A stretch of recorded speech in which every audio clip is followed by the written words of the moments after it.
In the special effects business, you're a legend in this field. You've worked on great productions. I'd like to know how your work, how this business has changed in the last few years, and how it has evolved since you first started.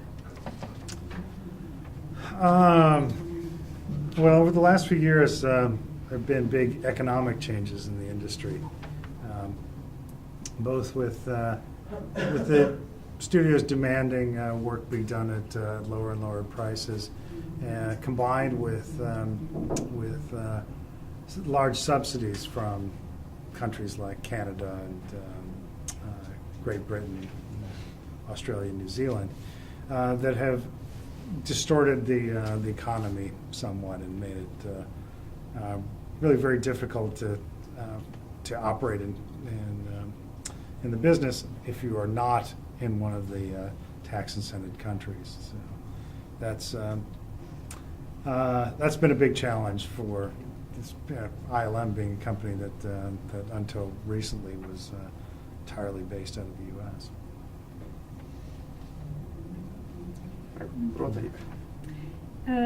You worked with, among others, James Cameron, Martin Scorsese, J.J. Abrams, Gore Verbinski, and so on. So with directors who have very creative and personal visions. Mm-hmm. What was the biggest challenge in working with each of them, and what was their approach to special effects, if you can recollect any?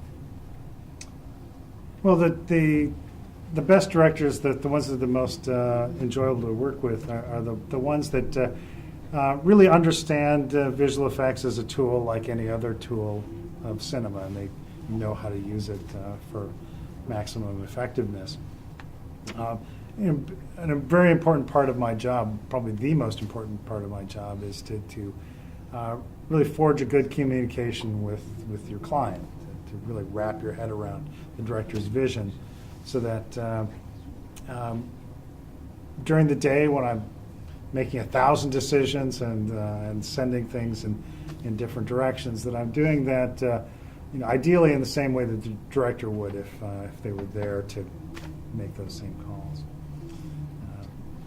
Because ultimately my job is to try and enable the vision of the director. It's to try and create the imagery that they've realize the imagery that they've got in their head. And third question is about Star Wars. And I'd like to know if you are already involved in the new Star Wars movie or movies projects, and if you can tell us anything about what's coming. We're working on new Star Wars films. Episode 7 is in pre-production right now. And that's really about all I can say. Roger Gaeta will be supervising that work, so it won't be me.